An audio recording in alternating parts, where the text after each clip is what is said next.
Eu tenho certeza que você sabe que 60% do seu corpo é formado por água. Esse é um número aproximado, claro. Mas o que será que uma aula de biologia pode trazer de novidade sobre esse assunto? Eu sou o professor Marquinho de Biologia, seja bem-vindo ao canal Biolopes. Hoje nós vamos falar sobre esse composto químico inorgânico essencial para a vida.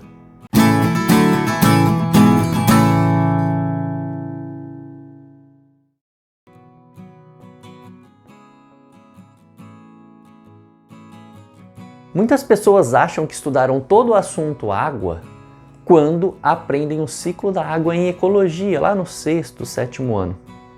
E não é assim. Nós sempre temos algo a aprender. Para começar a estudar água e rever os conceitos mais cobrados na prova de biologia do ensino médio e dos vestibulares, a propriedade solvente universal nos traz várias importâncias. Por exemplo, você sabe o que é um solvente? Aquela substância que consegue dissolver um soluto? Tanto em química quanto em biologia, a gente usa bastante a água como solvente e o sal, a glicose como solutos, porque eles são dissolvidos. No caso aqui, a propriedade solvente universal dá para a água a importância da hidratação. Por quê? Um corpo é hidratado quando a gente bebe água, não é assim?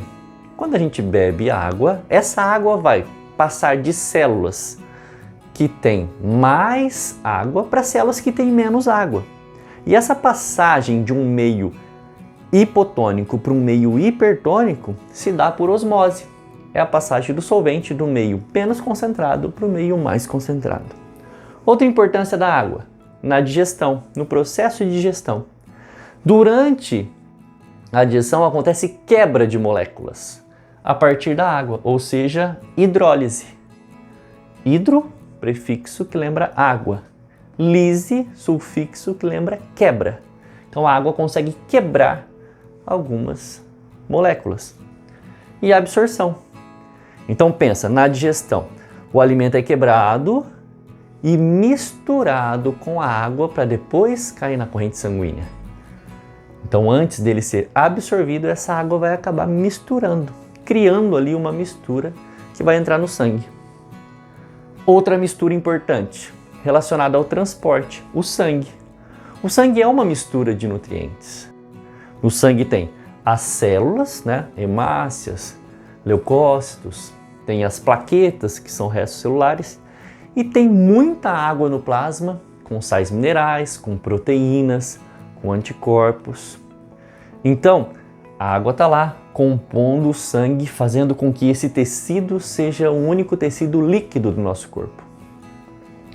E aqui, a quarta importância da água no contexto de solvente universal.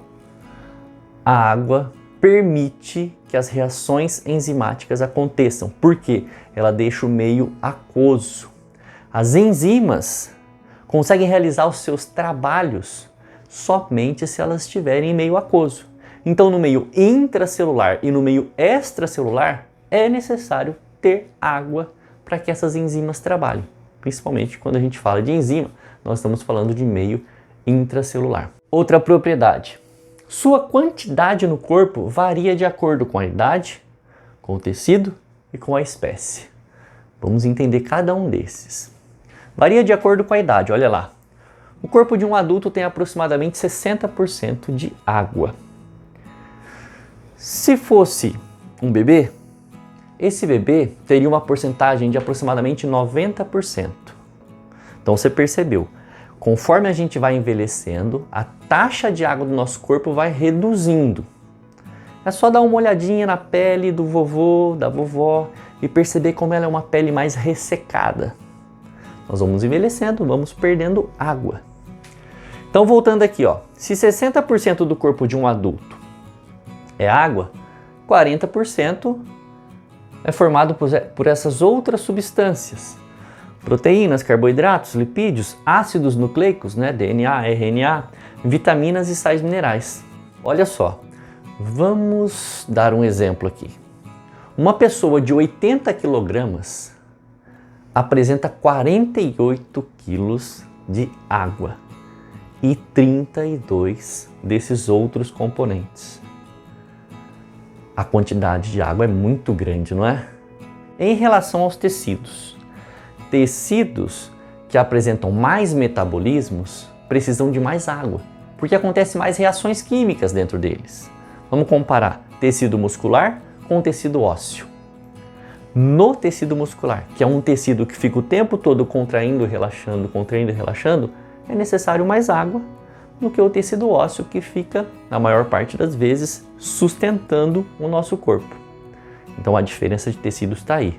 Quanto maior o metabolismo, maior a necessidade de água para as reações químicas acontecerem. E em relação à espécie, já tinha comentado com vocês na primeira aula de bioquímica, existem espécies que têm muita água no corpo, como por exemplo a água-viva. É um tipo de animal que tem 98% do seu corpo constituído por água. E outros animais que têm o corpo mais desidratado, com um menor teor de água, como por exemplo os insetos. Na terceira propriedade destacada aqui, a água é uma molécula polar. O que significa isso? Que ela tem alto poder de atração. Ela consegue atrair outras moléculas, tá?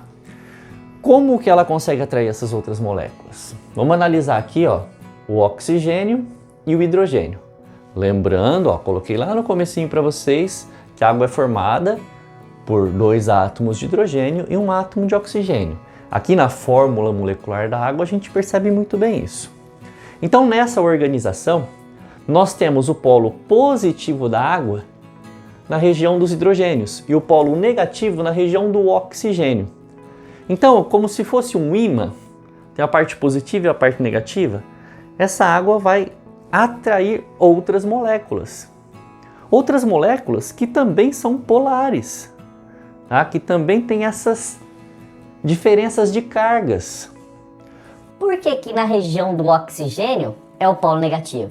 Porque o oxigênio tem a tendência de se transformar em um íon ânion, ou seja, negativo, enquanto os hidrogênios têm a tendência de se transformarem em um íon cátion, positivo.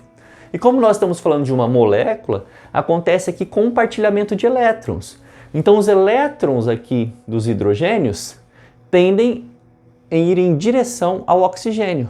Por isso que o polo negativo fica nessa parte superior e o positivo na parte inferior. Tá? Sendo assim, uma molécula de água atrai outra molécula de água. Nós damos o nome de coesão a essa propriedade. Coesão quando uma molécula de água gruda na outra. O polo positivo de uma molécula de água se liga ao polo negativo da outra molécula de água por meio de ponte de hidrogênio. Quando nós temos a molécula de água se ligando a outras moléculas polares, nós já temos a adesão. E quando nós consideramos coesão e adesão acontecendo, vem a propriedade da capilaridade. Isso daqui a gente percebe bastante em botânica, quando nós estudamos o fluxo de água pelo xilema das plantas, pelo vasocondutor xilema. Como é que a água começa a subir da raiz para o caule? Uma molécula de água tem coesão em relação a outra molécula de água e elas têm adesão em relação à parede do xilema.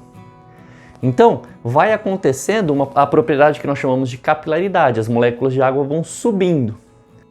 A quarta propriedade aqui é a regulação térmica. A água ajuda na nossa termorregulação, porque ela tem alto calor específico. O que significa isso? Para mudar a temperatura de 1 grama de água precisa de muita energia.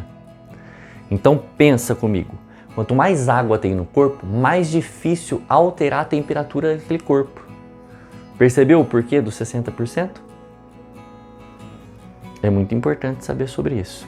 E para finalizar, vamos lembrar de 2 termos que aparecem sempre: substâncias hidrofílicas e substâncias hidrofóbicas.